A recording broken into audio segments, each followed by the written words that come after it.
What's up, NBA fan? What's up, all sports fans? This your boy, JB, host of the Behind the Bench Podcast Network channel, giving a shout out to the rest of the crew. Shy, Kelvin, KB Film Room, Big Dog Talk Sports. That's right, that's right. For everyone who's tuning in, thank you for supporting Behind the Bench. Subscribe to the channel. Help make this show the best that it can be as we are about to reach the year 2025. So early happy holidays, as they say. Hey, I gotta give kudos to the Cleveland Cavaliers, man. I gotta give kudos to them, man, because they've been much maligned over recent time for various reasons, for obvious reasons, and they have to be beaming, man. They have to really be smiling, man.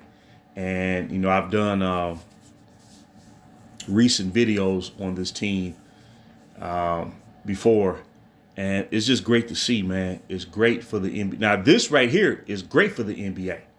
This is a team, with all the controversy and criticism about, the proliferation of or the over reliance on the three-point shot, ill-advised three-point shots, mind you, especially when you're not hitting the three-point shot. And one quick thing, I check scores throughout the season. And I've been noticing a pattern where, like, two teams face each other, right? And you look at the box score. And you always see a situation where, like, two of the starters for any particular team, two players from that starting five unit, they're missing shots galore. Like last night, the Los Angeles Clippers played the Dallas Mavericks. James Harden, I believe he hit something like, I think he was like 2 for 13 or something like that from 3 from 13. And then Norman Powell was like 1 for 11. I'm just throwing numbers out there, But their backcourt was a combined 3-point attempts made and out of 20 3-point shot attempts. So you're talking about between your backcourt, you missed 17 3-point attempts? I mean, you're not even giving yourself a chance. And they have a center on the team in the Ivica Zubac, my guy. He can deliver 20, 22 points a game to where they would be more difficult to read and defend throughout the course of the game. I'm seeing this a lot. Various teams throughout the league, and it's becoming a pattern, but I cannot really say that for the Cleveland Cavaliers. And it's really kudos to the front office, man, and to the owner of the team, Dan Gilbert, because they received a lot of flack, man, a lot of flack. I'm talking about back in 2009, 2010, they built the roster up, man, where, of course, the best player on the team was the Hurricane. He's the superstar of the team. So, yes, he was a significant reason why the team was good.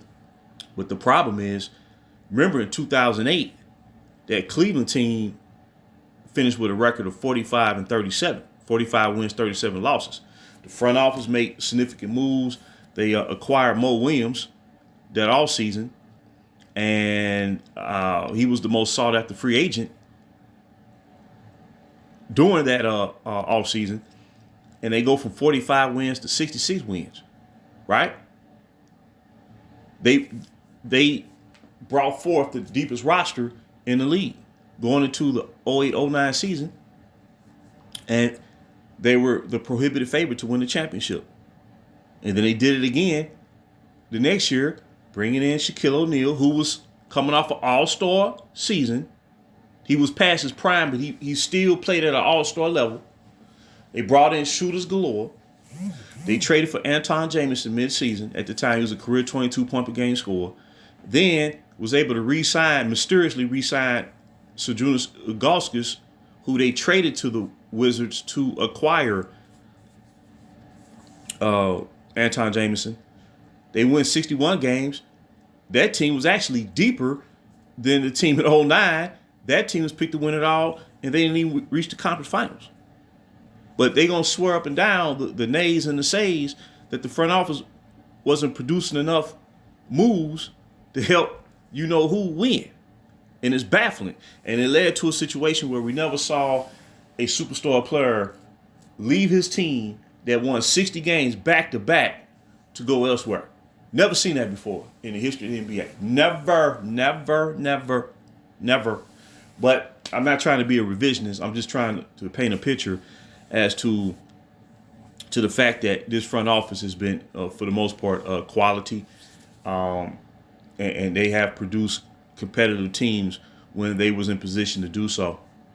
And, you know, when you're not bogged down by the influence of one person, man, you can get more things done and you can build more well-rounded teams where the team contributes to the success. You know what I'm saying? Where it's a collaborative effort, you know, and that's really what a team is, man. You know, even with a superstar.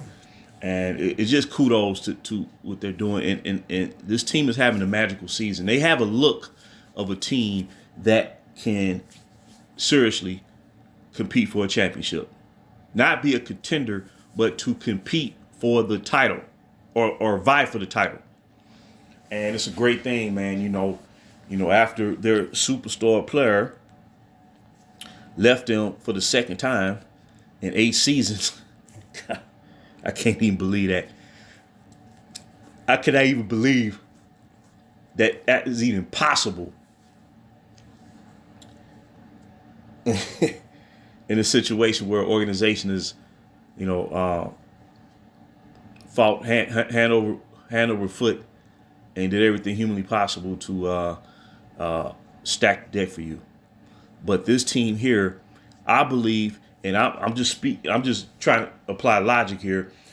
If this team were to win a championship without any shenanigans, without any nefarious activity, without players drafted as the number 1 pick, traded off to bring in a superstar, I believe if this team win a championship, the city of Cleveland and the fans of this organization would have a greater sense of fulfillment and satisfaction. I just believe that in my heart of hearts. No angles, nothing to where you have to sit there and try to, defend, what happened during the series, guys getting suspended. And a freaking finals, man. Are you serious? Are you kidding me? But Donovan Mitchell, man, he's a heck of a player. And actually, he's one of the all-time greatest point per game scores in NBA postseason history. He darn near averages close to 28 points a game in the playoffs. So they have a guy who can average 30 in the series, and then they have a great front court. Evan Mobley is really taking his game to the next level, and he's really a major reason why Cleveland's taking that next jump to success. Jared Allen with his defense rebounding, and he can score, to where the defense has to be honest. Darius Garland, he has a real good chemistry with Donovan Mitchell. And then Dean Wade in the starting lineup, he can hit the timely three. Then they have a quality bench. Jorge Yang is a very good three-point shooter. Karis LeVert can break his man off the dribble to score. And then they just have a tremendous roster, man. It's like the whole is greater than some of his parts, and they playing for each other, man. No drama. And that's the key to a lot of this, man. There's no drama. So Cleveland is in a position, man. They have the best record in the league with a record of 25-4, and they defeated the Philadelphia 76ers last night, I believe by the score of, was it like 121-99, something to that effect. But it's just great to see, man. But what's sad about it is the talking heads are saying nothing about the Cleveland Cavalier success this year. Nothing. And a large reason why is because they're achieving at this rate, and really it really disputes the narrative that a lot of these talking heads have generated about this organization in the front office. is carbon copy, and it's strikingly similar to how my squad's front office is being chastised and criticized with the GM, making moves around the clock every year, and it's still not enough, But Dan Gilbert, man, he has to really feel good about things, man. And what he is realizing is that you don't have to capitulate to one player, man, to build a successful franchise. You don't have to. Now, of course, the star player, of course, a superstar is going to, they build up that cachet, as they call it, and they are the main figure of your franchise, and you're trying to build something around him. So, of course, a superstar, once they play for you for a long time, they do deserve input. Like how the Chicago Bulls, Jerry Krause,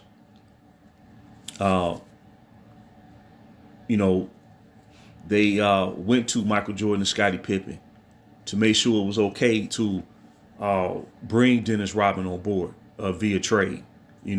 Considering the history that they had versus Dennis Rodman, when the Bulls and Pistons were squaring off all them years. But they had enough respect for their two leaders of the team to say, okay, we're considering making this move.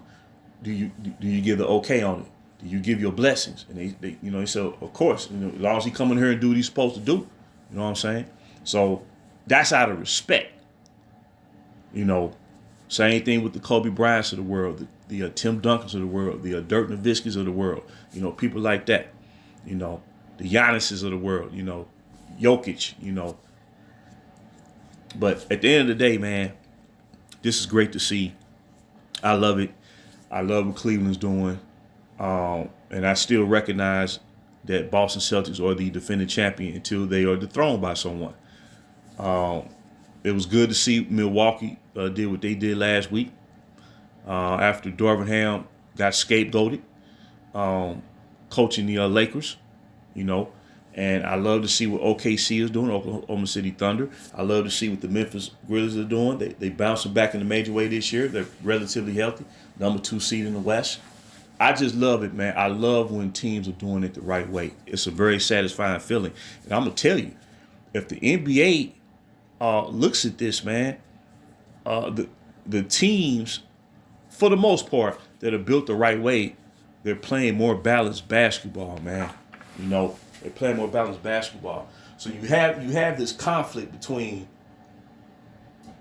what has transpired and been pushed over the past 15 years versus what they really should be promoting.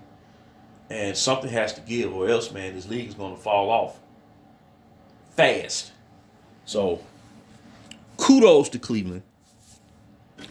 The league's best record, 25-4. And it just shows that all that chatter about their front office being trash was only because that guy was on that team. Do you notice once he left Cleveland again in 2018, the Hurricane, they stopped caring about whether the front office was good or not. You see what I'm saying? They're so chaotic, they proved what Kevin Durant said 6 years ago about the toxicity. But Cleveland, man, kudos to them. I just want to drop this video real quick. 25-4. They're having a magical season.